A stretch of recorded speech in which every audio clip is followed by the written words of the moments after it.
안녕하세요. JD 부장부의 소장 조담입니다. 오늘은 나스닥 역시 하방 1.43% 하락이라는 주제로 말씀드리도록 하겠습니다. 2022년 9월 16일 금요일 시황입니다. 유튜브 멤버십에서는 최근 JD 부장부도 투자 현황에 대해서 알 수 있습니다. 관심 있으신 분들은 동영상 아래 댓글 링크를 참조해 주시기 바랍니다. 뉴욕 마켓워치 높아지는 연준 최저금리 전망, 주식 채권 떨어지고 달러 혼조다라는 기사가 있는데요. 어제는 나스닥 1.43%, S&P 500 지수는 1.13%, 다우존스 지수는 0.56% 하락하며 3대 지수 모두 하락했습니다. 메인 이슈입니다. 나스닥 역시 하방 1.43% 하락입니다. 그제 미국 개미들의 매수세 효과에 반짝 올랐으나 역시 나스닥은 떨어지고야 말았습니다. 어제 떨어진 이유가 무엇이겠습니까? 일단 신규 실업 청구자 수가 5,000명 감소했습니다. 이것은 실업자가 줄었다는 얘기이고요. 아직도 미국은 견조한 고용이 이어진다는 얘기죠. 그렇다면 급여가 올라갈 요인이 있기 때문에 인플레이션이 지속된다고 볼 수 있죠. 따라서 연준이 긴축을 할 여지가 큽니다. 두 번째는 미국의 소매 판매가 0.3% 증가한 것도 위와 같은 인플레이션으로 인한 악재입니다. 따라서 미래 가치를 반영해 미래 이익을 많이 땡겨 주가에 반영한 나스닥이 하락했습니다. 다만 어제 나스닥이 떨어지는 와중에 캐시우드의 ARKK 아크 ETF는 오르는 기업을 토했습니다. 미국 개미들이 아무래도 개별 주식인 밈 주식 위주로 접근을 한 것으로 보입니다. 연준의 금리 결정입니다. 가장 큰 이벤트는 다음 주 한국 시간으로 목요일 새벽 3시에 열릴 연준의 금리 결정입니다. 이번에는 0.5%는 금리 인상에서 확률에서 없고요. 0.75% 또는 1%로 연준이 금리를 결정한 것으로 보입니다. 지금 금리 상한이 점차 높아지고 있습니다. 연준의 금리 인상 피크를 4% 정도로 예상을 했는데 4.4%에 이어서 이제는 이제 5%까지 예상을 하고 있습니다. 이러면 앞으로 0.75%로 쭉 갈 수도 있고 내년까지 금리를 지속적으로 올릴 수도 있습니다. 5% 이상의 물가는 기준금리 5% 이상 높이지 않고 잡힌 경우는 없습니다. 따라서 기준금리 5%도 염두에 두어야 합니다. 미국의 기준금리가 5%면 신혼국 부동산 개박살납니다. 미국의 기준금리가 5%면 한국의 주택담보대출은 8% 넘어서죠. 내년이나 후년에 한국의 부동산 빙하기가 올 가능성이 높죠. 이러면 금리 인상 이후 경기 침체로 갈 것입니다. 경기 침체는 사람들의 심리가 완전히 꺾이며 부동산 거래가 안 되는 상태로 간다는 얘기입니다. 결론입니다. 다음 주까지 큰 이벤트가 없는 만큼 연준의 금리 결정까지는 나스닥의 하락이 이어지지 않을까 이렇게 보이는데요. 물론 예측이니 알 수 없습니다. 우리는 예측으로 투자하지 않죠. 그러나 연준의 금리 결정 후에는 다시 주가의 방향이 정해질 것으로 보입니다. 서브 이슈입니다. 중국이 미국을 제치고 패권국이 된다고라는 이제 제목인데요. 결론부터 얘기하면 어림없는 얘기입니다. 중국이 2014년 PPP 기준으로 미국을 앞서며 세계 1위로 올랐습니다. 명목 GDP로 따졌을 때 2028년에는 미중 간 역전이 일어난다고 했습니다. 2021년 1인당 명목 GDP는 중국의 1인당 명목 GDP는 12,000달러인데요. 미국의 6분의 1 수준입니다. 현재의 GDP 발전 속도로 봤을 때 매년 6% 이상으로 발전하면 2028년쯤 미국을 따라잡을 것입니다. 그래서 중국의 GDP 6%에 목숨을 걸었던 것이죠. 그런데 만약 중국의 GDP가 미국보다 떨어진다면 아니면 6%보다 현저히 떨어진다면 어떻게 됐냐 이거죠. 이런 산술적인 계산이 필요 없게 됩니다. 뭐 1000년이 걸릴 수도 있다는 얘기죠. 2022년 상반기 중국 경제 결산 하반기에는 반등할까라는 기사가 있는데요. 여기 보시면 2022년 상반기 중국 2분기 경제 성장률은 0.4%였습니다. 6%까지 가기에는 아주 먼 숫자죠.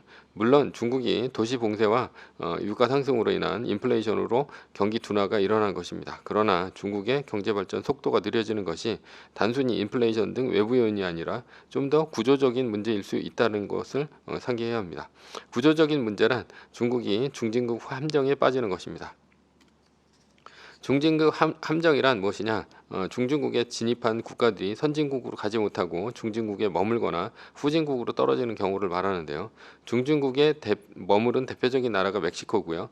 중진국으로 떨어진 나라는 아르헨티나입니다. 후진국은 관공업, 제조업, 건설업 등으로 2차 산업을 일으키고 열심히만 한다면 경제가 중진국까지는 올라갑니다. 그러다가 노동자들의 임금 인상으로 인해 제조업의 경쟁력을 잃어버립니다. 멕시코는 제조업으로 중진국까지 갔지만 결국 임금이 오르면서 중국으로 공장을 다 빼앗겨서 GDP가 후퇴하는 일이 벌어졌습니다. 중국도 인건비가 오르면서 동남아, 방글라데시 등으로 공장이 옮겨가고 있는 중입니다. 중진국 함정에서 빠져나온 나라는 어떤 나라이냐? 대표적인 나라가 대한민국이죠. 수출 제조업에서 중진국에 빠질 뻔했습니다. 그러나 반도체, 전자기기, 첨단 IT 제품 등 부가가치가 높은 제조업으로 바꾸고 나서 중진국 함정을 빠져나올 수 있었습니다. 중국은 중진국 함정을 빠져나오려고 대한민국을 벤치마크 하려고 하고 있습니다. 그래서 첨단 제조업을 하려는 중국 제조 2025 정책이 바로 한국을 벤치마크한 정책이라 할 수 있습니다. 그러나 미국은 중국이 중진국 함정에서 빠져나오려는 것을 막고 있죠. 사실 한국이 중진국에서 빠져나온 것은 미국이 일본을 견제하면서 반사 이익을 거둔 경우입니다. 1980년대 일본은 반도체와 자동차로 미국에 수출을 하면서 일본의 GDP가 미국의 GDP를 앞지른다는 얘기가 있었죠. 그러자 미국은 일본과의 반도체 협정을 통해 일본의 반도체 연구 개발을 지연시켰습니다. 반면에 틈새를 비좁고 성장한 한국이 결국 세계 반도체 패권을 장악했죠. 그리고 일본의 자동차는 인플레이션 시대에 연비가 좋은 것에 미국에서 잘 팔리게 됩니다. 그러자 미국은 일본의 자동차 쿼터제를 둬서 일본 자동차의 생산을 줄여버렸죠. 덕분에 한국은 현대차가 포니를 미국에 수출함으로써 자동차 강국이 될 수 있었습니다. 그러나 지금은 미국이 중국을 적극적으로 압박하고 있죠. 대표적인 것이 반도체 치포 동맹이고, 그리고 인플레이션 방지법 IRA이고요. 그리고 최근에는 이제 바이오 규제까지 가하면서 1980년대 일본처럼 만들려고 하고 있습니다. 미국의 도움을 받아도 될까 말까 한데 미국의 적극적인 견제를 받으면 일본처럼 장기 침체에 빠질 수 있죠. 물론 중국의 최악은 디폴트에 빠지는 것입니다. 첫 번째는 반도체 규제인데요. 모든 전자기기에는 반도체가 들어갑니다. 따라서 반도체가 들어가지 않으면 전자기기는 깡통이 되죠. 미국은 삼성, 하이닉스, TSMC 등의 반도체 기업들이 반도체 지원법으로 미국이 공장을 짓도록 했죠. 게다가 요즘에는 AMAT나 램 리서치 그리고 ASML의 반도체 장비를 중국에 공급하지 못하도록 했죠. 그리고 엔비디아, AMD가 첨단 반도체를 중국에 납품하지 못하도록 막았습니다. 이러면 앞으로 어떤 일이 벌어지냐? 중국은 떨어지는 성능의 반도체를 쓸 수밖에 없죠. 이것은 단순히 중국의 반도체를 공급하지 못하게 해서 첨단 산업을 망가뜨리려는 의도를 넘어섭니다. 바로 미중 무력 전쟁을 염두에 둔 것이죠. 왜냐하면 반도체는 첨단 무기에 들어가기 때문입니다. 미국은 항공모함, 스텔스기 등을 비롯해 중국이 넘보지 못할 각종 첨단 무기들을 갖고 있습니다. 미국과 중국이 전쟁을 한다고 칩시다. 미국은 중국 앞바다에 항공모함 10대와 잠수함 수백 대를 배치해서 순항미사일을 통해 중국의 군사기지를 동시타격하고 공군이 스텔스기를 동원해서 폭격을 해서 중국 인민군을 무력화시키고 미국군이 들어가는 것이죠. 물론 핵을 가진 두 나라가 이런 전쟁을 일으키지는 않겠지만 만약 전쟁을 한다면 그렇다는 얘기입니다. 미국은 최악의 경우를 상정하고 반도체 지원법을 만든 것이죠. 그런데 중국이 미국의 이런 전략을 깰 수 있는 것이 무엇이냐? 미사일인데요. 중국의 둥펑 미사일입니다. 대륙간 탄도 미사일로서 항공모함을 무력화시킬 수 있습니다. 게다가 이번 우크라이나 전쟁에서도 선을 보였던 러시아에서 개발한 극초음속 미사일이 있습니다. 이 극초음속 미사일은 이스칸데르 미사일이라고 하며 너무 빨라서 미국의 항공모함을 호위하는 이지스함에서 요격을 할 수가 없습니다. 이스칸데르 미사일에 들어가는 것이 바로 첨단 반도체입니다. 만약 미국이 중국의 첨단 반도체를 몇 년간 들어가지 못하게 막았다고 칩시다. 이러면 중국의 군사력은 무용지물이 됩니다. 지금의 반도체는 수명이 있어서 시간이 지나면 각종 무기를 교체해야 합니다. 그런데 첨단 반도체를 수입할 수 없으면 결국 중국이 개발한 허접한 반도체를 끼워 넣어야 합니다. 그러면 중국은 미사일이나 스텔스기, 인공위성, 그리고 드론, 슈퍼컴퓨터 등 각종 무기에 들어갈 첨단 반도체가 없다는 얘기가 됩니다. 결국 모든 군사 무기는 시간이 갈수록 쓸모 없어지는 것입니다. 예전에 히로시마에 미국이 떨군 핵은 반도체가 없어서 사람이 육안으로 확인하고 미사일을 떨어뜨렸습니다. 게다가 이런 멍텅구리 미사일은 바람에 날려서 정확하게 맞지도 않습니다. 수백 발 쏴야 하나 겨우 맞습니다.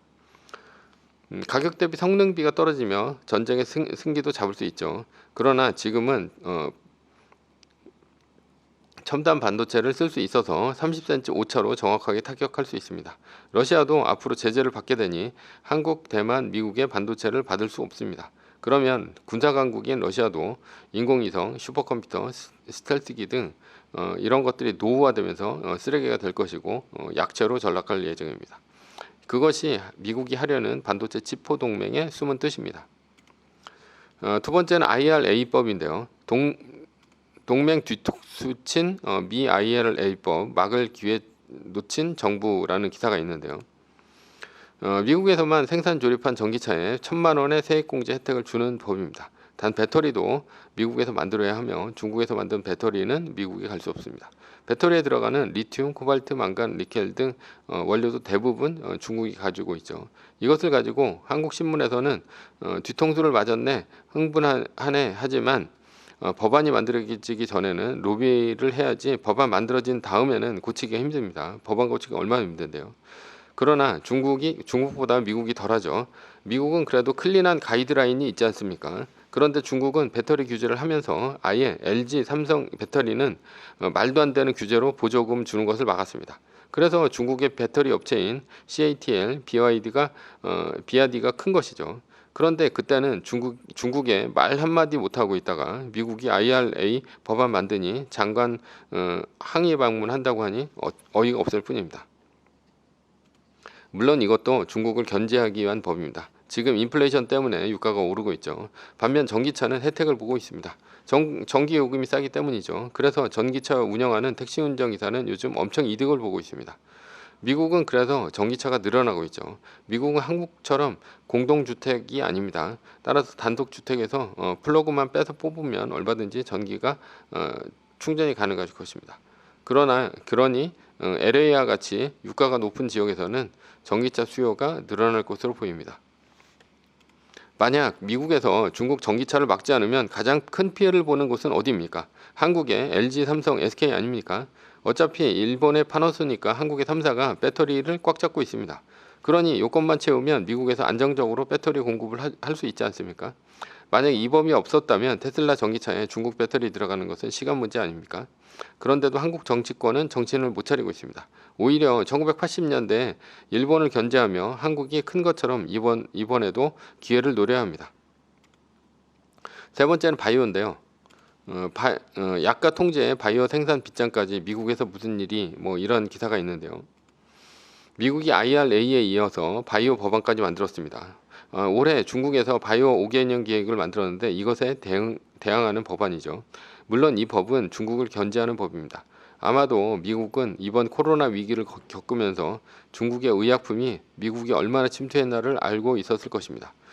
미국은 중국의 의약품 수출을 막는다면 중국이 만약에 미국의 의약품 수출을 막는다면 마스크 하나 제대로 낄 수 없다는 사실을 알았죠. 따라서 중국이 미국과 전쟁이 벌어지면 의약품 및 관련 용품 수출을 막으면서 미국의 병원은 올 수 없답니다. 그러니 미국은 중국을 제외한 나라들에게 미국의 공장을 만들고 의약품을 만들라 한 것입니다. 지금은 인플레이션 시대입니다. 인플레이션은 중국의 발전을 더디게 할 것이고요. 그로 인해 중국은 부채 함정에 빠질 것입니다. 미국은 소비의 나라입니다. 인플레이션이 심한데도 불구하고 소비가 줄어들 생각을 안 하고 있죠. 일단 달러 가치가 높아서 수입 물가 가격에 타격을 받지 않고 있고요. 따라서 소비를 위축시키려는 연준은 더 강한 긴축을 할 수밖에 없습니다. 미국 경제는 견고합니다. 그러나 중국은 인플레이션으로 인해 경제가 더 안 좋아지고 있습니다. 연준이 긴축을 하면 글로벌 자금이 미국으로 들어와 신흥국은 중국의 돈줄을 말리고 있습니다. 중국은 할 수 없이 중국의 돈을 풀어서 경제 성장을 하고 있죠. 이러면 중국은 내수 경기를 살리겠지만 국가의 부채가 늘어납니다. 결국 국가의 부채로 인해 신용등급이 떨어지게 됩니다. 국제 투자자 사이에서는 기피 대상이 되죠. 왜냐하면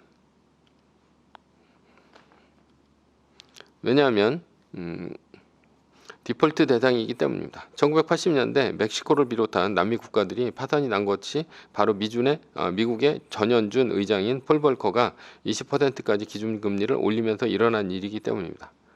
반면에 미국은 금리를 올리자 글로벌 자금들이 미국의 채권을 더 사게 된다면 양적 축소를 하더라도 부담을 덜게 되죠. 미국은 디폴트 염려가 없는 나라입니다. 기축통화국이기 때문에 빚은 달러를 찍어서 갚으면 됩니다. 인플레이션 시대에 중국의 경제 성장률은 둔화되고 미국은 강력한 소비를 바탕으로 GDP가 늘어나 중국과의 격차를 더 벌릴 것입니다. 미달러 초강세 중위안화 마지노선 7위안 무너져라는 기사가 있는데요. 한국도 IMF 때 1인당 소득이 1만 불 갔다가 환율이 뛰면서 8,000불 수준으로 떨어진 적이 있죠. 중국도 위안화 가치가 떨어지게 되면 역시 1인당 국민소득은 역주행합니다. 위안화 가치 하락으로 중국의 미국 역전은 더 멀어지게 됩니다. 중국은 미국의 견제로 중진국 함정에 빠질 수 있습니다. 투키디데스 함정이라는 말이 있는데요. 패권국과 패권국 사이에 도전하는 나라가 결국 전쟁을 붙을 수밖에 없다라는 이론인데요. 그러나 존스 호킨스 때 마이클 베클리 정치학 교수는 쇠퇴하는 중국이 문제라는 글을 폴린 포리시에 올렸습니다. 내용을 보자면 투키디데스 함정은 중국과 맞지 않는다. 강대국 간 전쟁은 더 이상 피할 수 없는 신흥국이 도전의 창이 닫히면서 그 전에 패권국에게 덤비면서 일어나는 것입니다. 즉 이제 신흥국이 있는데 얘네들이 이제 발전을 더 못한다는 얘기죠. 그러다가 이제 이런 패권국한테 이제 전쟁을 선포하면서 전쟁이 일어난다는 얘기입니다. 1941년 독일, 일본이 모두 죽기 전에 발악하는 심정으로 패권국인 영국에 도전했던 것이고요. 중국도 중진국 함정에 빠지고 내분이 일면서 콜로에 몰리면 미국과의 전쟁을 옵션으로 생각할 수도 있습니다. 우리나라는 중국보다 미국과 친해야 합니다. 제조업을 하는 한국입니다. 반면에 소비의 나라인 미국이죠. 중국은 같은 제조업의 나라입니다. 우리는 둘 중 어디와 교역으로 더 큰 이득을 볼 수 있을지 알 수 있지 않습니까? 우리나라의 무역 적자가 몇 개월째 지속되고 있고요. 이유는 에너지 가격이 수입 가격이 올라서였다라고 하고 있는데요. 그러나 지금은 에너지 가격이 떨어지는데도 무역 적자는 줄어들고 있지 않습니다. 이유는 한국의 반도체를 뺀 산업을 중국이 따라잡았기 때문입니다. 오히려 중국에서 한국으로의 수출이 늘어나서 무역 적자가 더 크게 나고 있는 중입니다. 이런 점에서 미국은 중국을 먹여주고 있다 이렇게 볼 수 있습니다. 결론입니다. 중국보다 미국에 투자하자.